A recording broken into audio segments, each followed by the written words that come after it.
So you won't exist if you don't protect the gross profit you're generating to pay for your own bills. So as your costs are going up, your expenses are going up, you just have to look at that on a real-time basis, monthly, and make adjustments. This is not normal.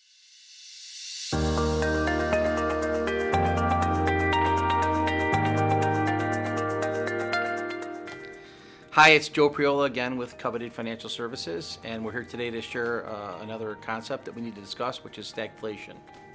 So Joe, in the news today, it's hard to listen to the news on any economic topic without hearing the term stagflation. And it kind of conjures up an image of a stagnant economy, but what does it mean in your world?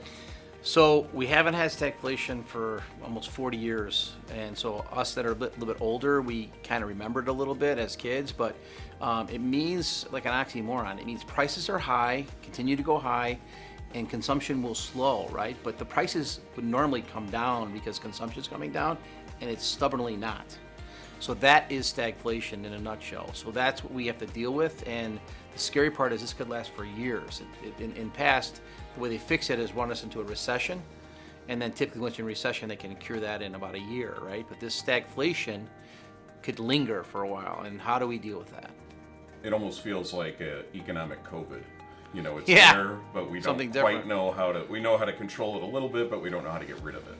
Is that a good way to look at it? Yeah. So, inflation, stagflation, this puts a lot of pressure on owners, business owners, I should say, right? So they're having all kinds of crazy stuff happen to them, like supply chain disruptions, costs are going up. So how do you deal with this, and what can we do to mitigate some of these issues? And if I haven't talked about this before, like you need to hedge against inflation as an owner. And one of the things you can do very easily is if you have floating rate debt, like if as a consumer you would have a home equity loan that's usually floating rate, or a credit card that's floating rate, you need to fix that rate so that as rates go up, which we're 100% sure they're going to go up, at least 2% more in the next year, maybe more, which is scary. That automatically is going to reduce your buying power because they're increasing, tightening the rates. So you need to hedge now for that future increase. So if you have a lot of borrowings on your line of credits, you need to stop and you need to say, okay, can I term out a portion of this so that I can protect myself from rate increases? In the economy, we have consumers like you and I, people out working and spending money. We have small business owners, medium-sized businesses, large businesses. Does everybody need to react the same way, or is it different depending on who you are? That's a very good question, but it's all relative, right? So a smaller business is more nimble, it can do more things, but the cost increases hurt them more because they have less to work with to mitigate it, right? So I have a lot of smaller clients, and we talk about this, and the other key to this is that you protect your margins. So you won't exist if you don't protect the gross profit you're generating to pay for your own bills. So as your costs are going up, your expenses are going up, you just have to look at that on a real-time basis, monthly, and make adjustments. This is not normal. In most normal times, you do it once a year because inflation is 2 to 3% a year. You look at your costs annually and you make a slight adjustment. Well, we're not in that mode at all. This mode has been over the last few months drastic increases. We're at an 8% inflation rate, which is substantial. You can see fuel prices are just moving so quickly, and people don't realize that touches everything, and they need to be prepared to protect their margins. That's the key to this. And so you need to manage your expenses, hedge against inflation. So that gets into inventory, right? We don't talk about inventory a lot, but so supply chain gets people scared, so they buy more, right? To kind of make sure they have it. And then are we at the top of the inflation curve? Are we at the point where, maybe it's gonna not go up as high? And why are we buying so much? Because cash is king, right? And my costs are going up, so I'm gonna need money to navigate this. You have to be careful. You can't over hedge with inventory, even though you think that's the right move, because somewhere along the line here, it's going to taper. And that's because the Fed's doing everything in its power to slow down this economy. How does this compare to the situation some of us might remember from the late 70s and early 80s during, I think, Jimmy Carter's term? Well, I was a banker back then, and the one thing that I think people forgot is the savings and loans became extinct back then because they didn't hedge. because they didn't realize their cost of funding was going to go much higher. So they're doing a mortgage to you and me for 7%, and they thought that was a good rate, and then they end up paying the depositor 10.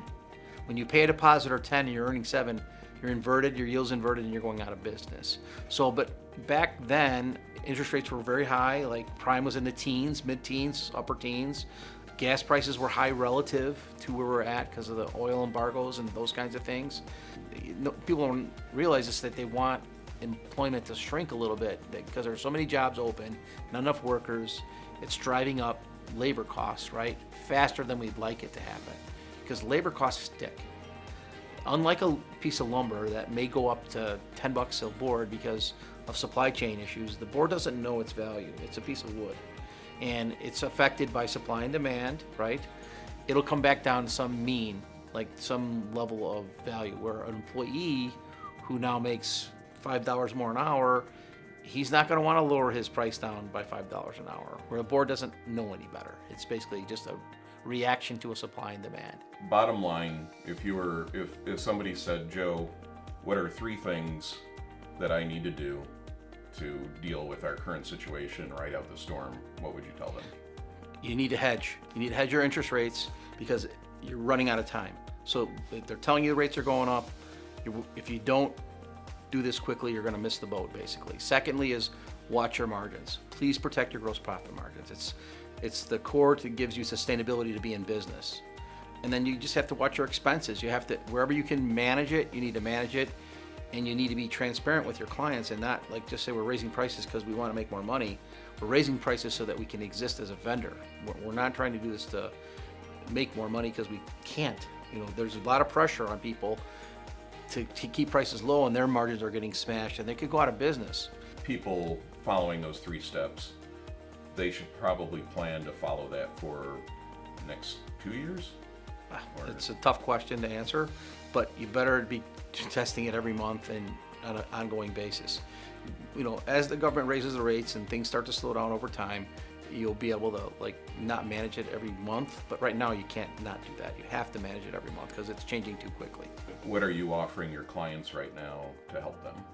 We're working with them to term out parts of their loans to fix rate them. We've actually been doing that for the last 6 months because we saw this coming. We're constantly on top of them for their inventory turns and making sure that they're not growing inventory. If you guys are paying attention to Target right now, they're getting a ton of heat because they have a ton of inventory and the consumption's slowing, so they're going to be inflated for a while. And again, did they buy too much inventory at the wrong price? And now, just like it helps you when things are going up and your inventory values are going up, it inverts when it's coming down. So when you have all this inventory that you thought you were going to sell, but you have to discount it to sell it, it's negative math because it's all coming back to the mean, right? You get this wind at your back when things are going up and wind in your face when things are coming down. So, and then just watching costs as best you can and staying on top of it. That's really all we can do, and be prepared to adjust because that's the mode that we're going to be in for the next year at least.